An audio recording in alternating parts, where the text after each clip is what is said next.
They just can't. Correct. 2, and I can't stress this enough, nobody would have noticed this if somebody didn't screen cap that. Because trust me, I don't even watch the signature. I never would have seen that if somebody else didn't point that out. So. I would have noticed it in time. I didn't notice it right off the bat. But again, it's Jericho probably did the right thing. He probably talked to Vince and probably just went, you know what? They're offering me a lighter schedule and a lot of money, and I want to help them out. Right. It's really as simple as that. I agree. And Vince was probably like, hey, more power to you. All right. Because from what I understand, him and Jericho, they're tight. So we've covered Jericho.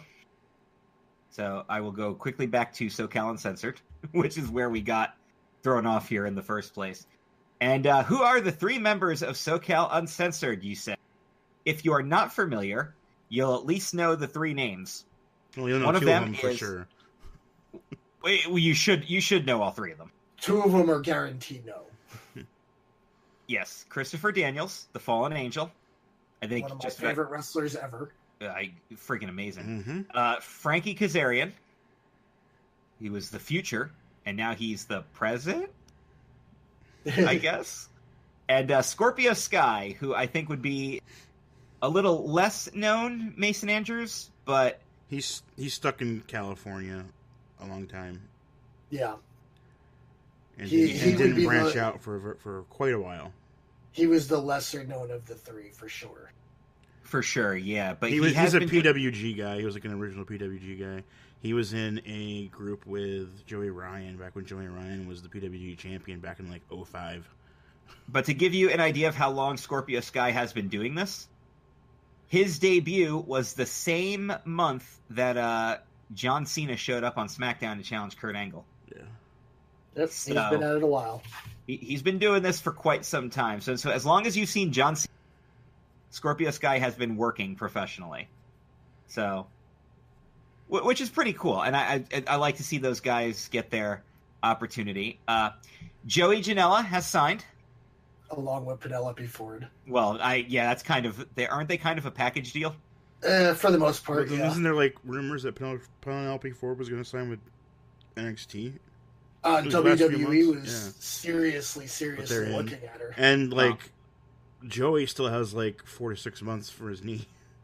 Well, and to go back to speculation real quick, WWE was seriously considering looking at Pentagon and Phoenix, and now AEW is seriously looking at them. Yep. Let's keep that one in mind. Also signed on the Strong Hearts from China. Not very familiar with them. I'm not either. There's Shima's group. They used to do Dragon Gate stuff. Okay. You probably know. I will get Shima. to. I know the name. Yeah. I will. I'll get to know them. Maxwell Jacob Friedman. Yeah, which is the guy that I was like, who the hell is this during? I'm not familiar with him. But then he's pretty sweet. But then he was pretty sweet. So I was like, okay. But that's the other thing is, once they get a lot of good names involved, I want to see them start signing people who deserve a shot at the indies. And I mentioned a couple of personal names in our wrestling group, and I will be more than happy to name them on the podcast. Guys like Brute Van Slyke, Jay Freddy, Hybrid Sean Carr, JT Dunn, Brandon Scott. These are guys I'd love to see get picked up by a company like this because they all do great work on the indie. I'm not just saying it because I know them all personally. I'm saying it because I think they are great workers, great talents. I think that's where their future in wrestling lies. Well, man, Freddie and Slyke did a freaking GHC tag league a couple of years ago. More than one, yeah. They've been to Japan a few times. It's just basically going to be a matter of exposure. Do they have enough exposure to be on the Bucks' radar? Well, they may not be. But I'm sure they've been on shows. But this is where I'm saying is that the Bucks need to start. They should be scouting. Is what I'm sure, saying. Absolutely. Apparently, that's the job of both the Bucks and Cody. They're all 3 of them are the same position. Yeah. We already mentioned Britt Baker and Hangman Page. We mentioned that last week. We mentioned Brandy, of course, because she comes packed with Cody. But the big, other than Jericho, this was the other big one, and I know Glenn probably marked out. Dude, how this happened was awesome. So Dan, you wanna run this one down because you actually watched the Hangman Page. Glenn saw it too. But Hangman Page comes out and he's like, "Yeah, I'm official." And guess what?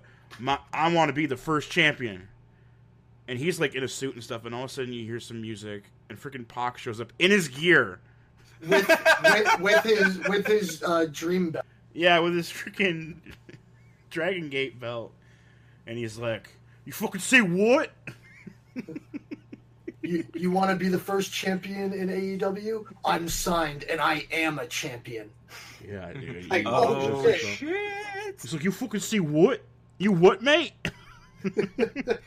You what? Yeah, we already have like our first match booked. I was all about him coming out. I mean, and despite what some pictures show, the man looks good. Yeah, he was in his underwears and everything. He was all taped up, ready to go. Yeah, he was ready to go. Yeah, everyone else was suited up, but yeah, Pac was the only one in his gear. King of the cruiserweights. That might just be straight up the king, brother. King of the North. The king of the North. Dead, bitch. King of the elite. Yeah, and then Hangman Page is like, I guess we're having a match. Oh shit, this was a shoot, brother. So like, I don't know where that puts like Cody or anything like that. Like, is Cody gonna be like his father and book himself as a top guy? I think Cody's too smart for that. I think Cody will book himself as like a centerpiece, but I don't see him booking himself as like. I don't think he's going to pull a Jeff Jarrett. I was just going to say that. I don't think he's going to do Jeff Jarrett. 3-year run as NWA freaking champion. Ugh. Just like I don't see the Bucks doing the same thing in the tag division. Because I think they may be a centerpiece, but they're not going to be the piece. They might even be champions, the first champions, but whatever. One other signee for sure is Billy Gunn, not as a worker but as a producer. That's a really good grab because we know his track record in business. Outside of actual in-ring work is fantastic. Not that Billy Gunn was ever a terrible worker, but I think he wasn't ever a good worker either. He got sound with a lot of crap too. Remember Rockabilly? Rockabilly Gunn. Rockabilly Gunn. So. Like, I liked him when he was part of the Smoking Guns when they first made their WWE debut. Yeah, isn't that sad that he was the superior? He was the Shawn of that team. Yeah. And the thing is he was always a decent worker when he wasn't saddled with a shitty gimmick.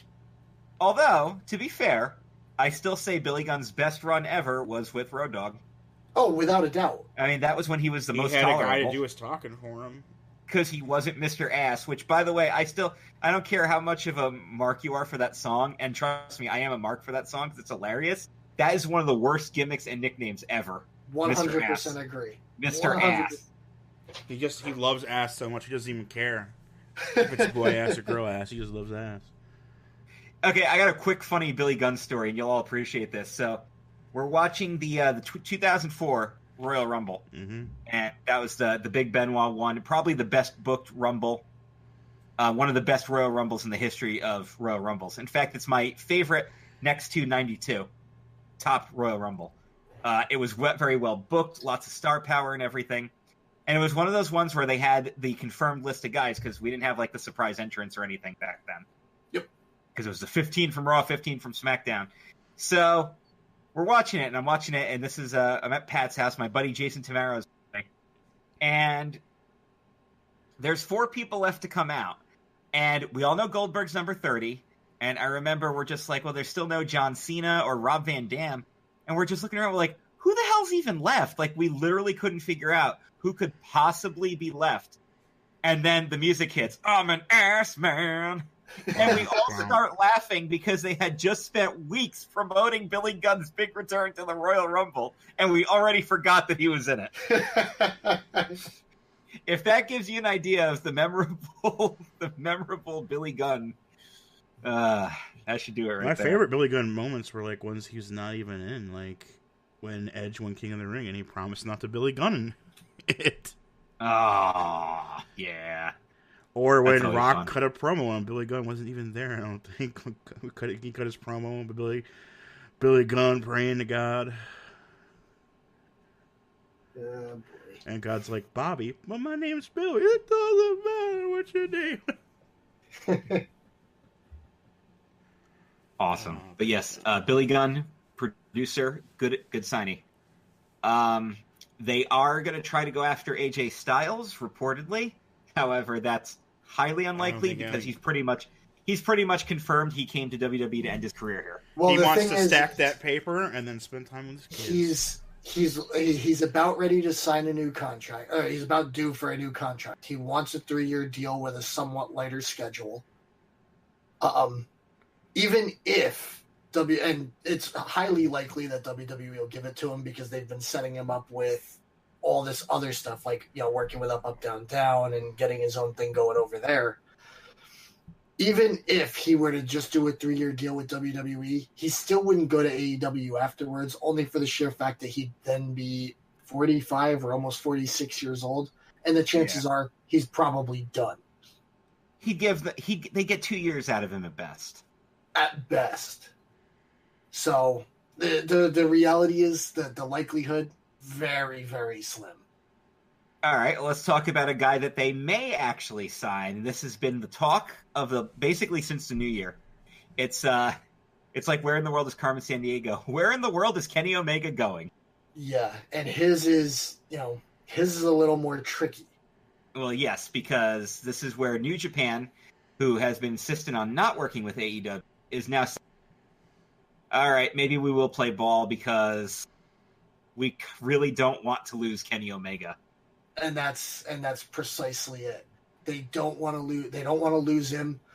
They don't want to lose him to WWE for sure, and they certainly don't want to lose him to AEW, full of guys that they've previously worked with. Of course. So now they're starting to soften their stance because they have this uncanny spot that they're in right now. They work with Ring of Honor.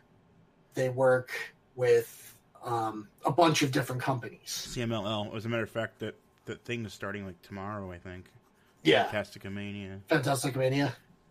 They have the opportunity to get in with AEW now. So it's like they're kind of torn because they're either going to continue to work with Ring of Honor or they're going to switch gears and they're going to work with AEW. Because from what I understand, AEW and Ring of Honor will not be working together. Now, have you seen any of the Simpsons memes about AEW? Yes. Simpsons wrestling memes on Facebook, which is, by the way, a great page to follow, has been posting a ton of memes all about Kenny Omega. One of them is Bart hugging his Krusty doll at Camp Krusty when he's like, Krusty is coming, except it says Kenny instead. And then the other one I really liked was the pig from the barbecue going down the river. Remember? It's just a little slimy. It's still good. Except it's Kenny Omega. It's just like, it's just going to WWE. It's still good. Yeah. And we'll then, of course, they just shared another new one, which was it was Nelson with the "Guess Who Likes You" note, where he turns around and sees Milhouse and friggin' slugs him. Except it's Kenny Omega reading the note and has Vince in the back. So yes, they're definitely getting some good memes out of it. I think it'll just be interesting to see where it goes. We'll keep an eye on that one. Yep. And of course, let's talk about the actual confirmation and then the rumor of the TV deal. We do know that they are going to be doing the Double or Nothing pay-per-view. It will be at the MGM Grand in Las Vegas, which I've actually stayed at that hotel. I've never been to Vegas, but oh, you'd love it. Yeah, you would love it, Glenn. It's on my list of things to do, and especially once the Raiders move there. And of course, Jacksonville, which is going to feature, I think, what they say, 50% of the gate is going to go to gun violence. Yes. Some of it for the second show there in Jacksonville, yeah. So there you go. And there's a good chance that if they have it, they have everything inked in, they'll have a TV deal on TNT, and that's significant. It's a major cable network. Yeah, that's Ted Turner basically giving the big fuck you to Vince